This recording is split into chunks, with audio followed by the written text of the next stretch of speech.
Welcome, everyone. You are in the right place to improve your English through meaningful stories that touch your heart and teach you valuable lessons about life. So listen carefully until the very end and don't miss a single moment of this powerful story about family, dreams, and the difficult choices we all face. And if you're excited to discover more powerful and meaningful stories like this that help you learn English naturally through emotions and real-life situations, don't forget to hit the subscribe button and leave a like to support our channel.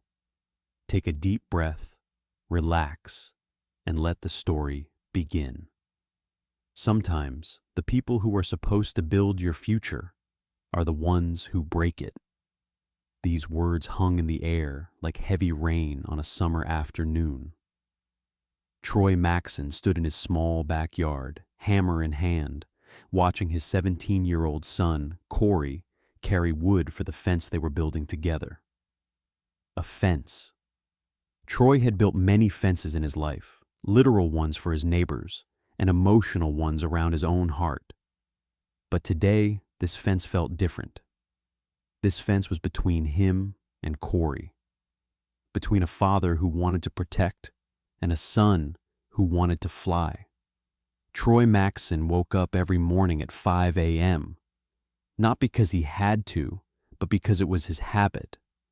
His hands were rough from years of work at the sanitation department, but they were strong hands. Hands that could fix anything, build anything, and sometimes break things too. "Morning, Troy," said Rose, his wife of 20 years. She was making breakfast, eggs, toast, and coffee. The smell filled their small house in Pittsburgh. "Morning, Rose," Troy replied. He kissed her cheek. "Where's Corey?" "Still sleeping. You know how teenagers are." Troy frowned. "Sleeping? At this hour? When I was his age, I was already working." Rose smiled gently. "Different times, Troy. Different boys." Corey came downstairs yawning. His hair was messy, his eyes barely open. "Morning, Dad. Morning, Mom." "Eat your breakfast," Troy said, pointing to the table. "Then we need to finish that fence." Corey sat down slowly. "The fence can wait, can it? I have football practice today." Troy's face hardened. "Football is not a job, Corey. It's a game. You need real work, real responsibility." "But Dad, the scout is coming to watch me practice." Troy shook his head. "Scouts come and go, jobs stay. Learn that lesson now." Rose watched them, her heart heavy. She knew Troy loved Corey. She knew he wanted the best for him. But sometimes love looked like control, and control looked like fear. The afternoon sun was hot as Troy and Corey worked on the fence. Wood splinters covered the ground like fallen leaves. "You're holding the hammer wrong," Troy said, taking it from Corey's hands. "I've been using a hammer since I was 10, Corey said, annoyed. "Obviously not correctly," Troy replied. He showed him how to grip it, how to swing. "Like this, firm, strong, like a man should be." Corey rolled his eyes. "Dad, this is just a fence. It's not about being a man." "Everything is about being a man," Troy's voice rose. "When I was your age, I was working 2 jobs, taking care of my family. What are you doing? Playing football?" "It's more than playing, Dad. I could get a scholarship, go to college, maybe even play professionally." Troy stopped hammering. He turned to face Corey. His eyes were dark, almost scary. "College? Professional sports? You think life is that easy?" "Maybe it is for some people," Corey said quietly. Troy laughed, but it was a bitter sound. "Some people? You mean white people? Is that what you're saying?" "No, I'm saying—" "I know what you're saying," Troy shouted. "You think the world owes you something because you can throw a ball? Let me tell you something, Corey. The world doesn't care about your football. The world cares about whether you can survive. And I'm trying to teach you how to survive. Corey stepped back. You're not trying to teach me anything. You're trying to stop me from having dreams. My dreams got me nowhere, Troy yelled. My dreams got me prison time. My dreams got me nothing but pain. He threw the hammer down. It hit the wood with a loud crack. Corey flinched. That's enough for today, Troy said, his voice suddenly tired. Go inside, get ready for practice.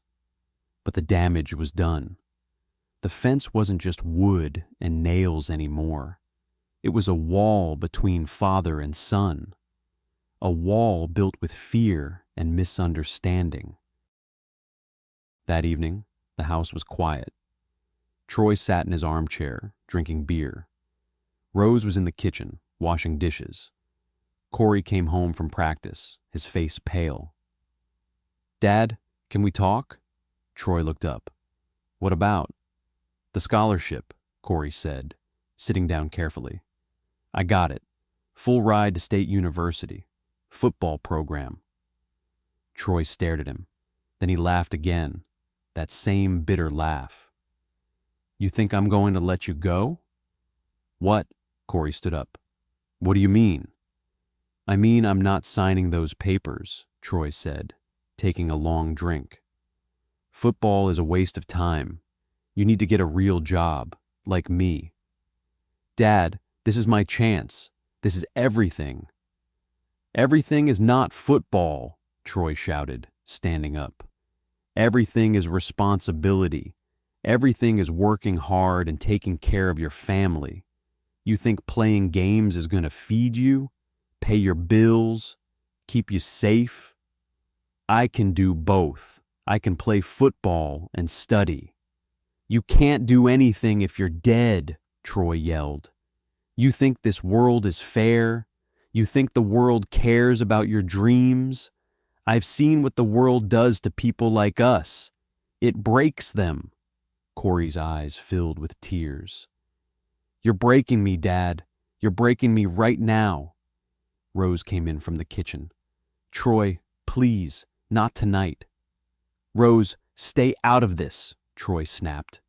No, Rose said, her voice suddenly strong. I won't. You're hurting our son. You're destroying him.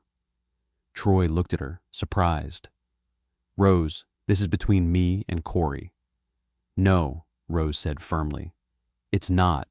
Because when you hurt Corey, you hurt me too. And when you push away our son, you're pushing away part of me. She walked over to Corey and put her arm around him. Corey has a dream, a real dream, a chance to be something more than what we were. Why can't you see that? Troy looked from Rose to Corey. His face was a mask of pain. Because I know what happens to boys with dreams, he said, his voice breaking. I had dreams too, Rose, big dreams. And where did they get me? Prison, broken, alone. Your past is not Corey's future, Rose said gently. Love him enough to let him try. Troy covered his face with his hands. His shoulders shook. I can't lose him, Rose. I can't. You won't lose him, Rose said. You'll gain a son who understands. If you let him fly.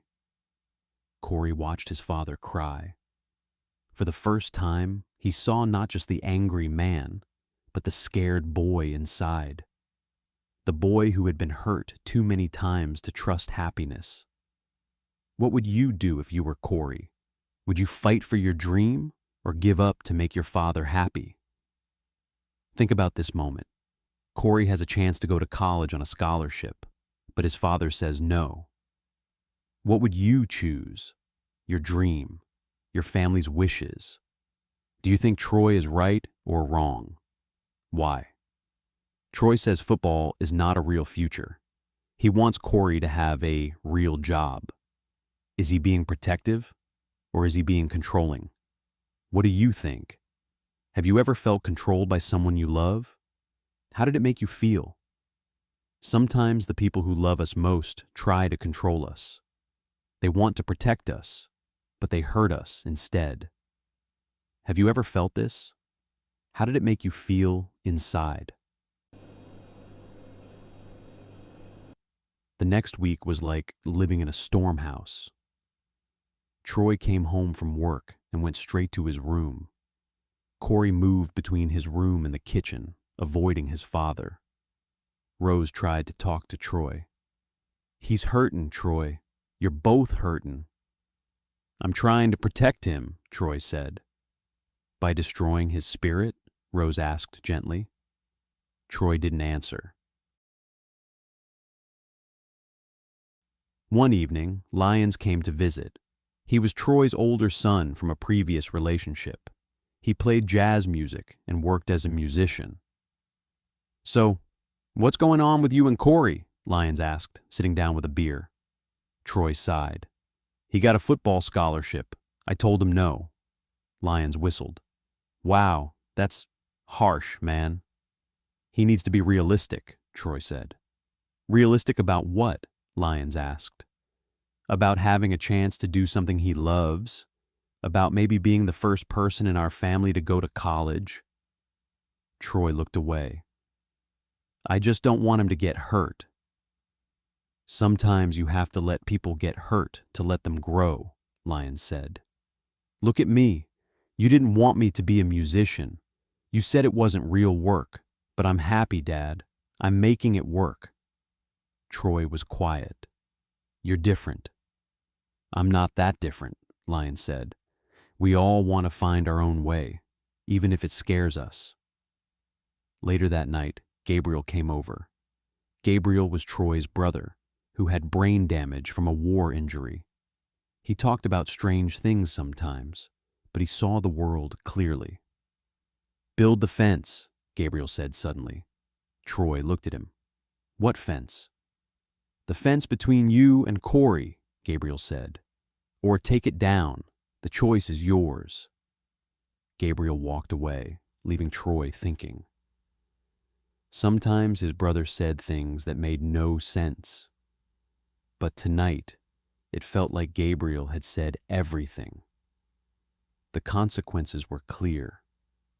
The house was full of sadness, full of words that weren't spoken, full of love that was trapped behind walls Troy had built with his own fear. 3 months passed. Corey still practiced football every day.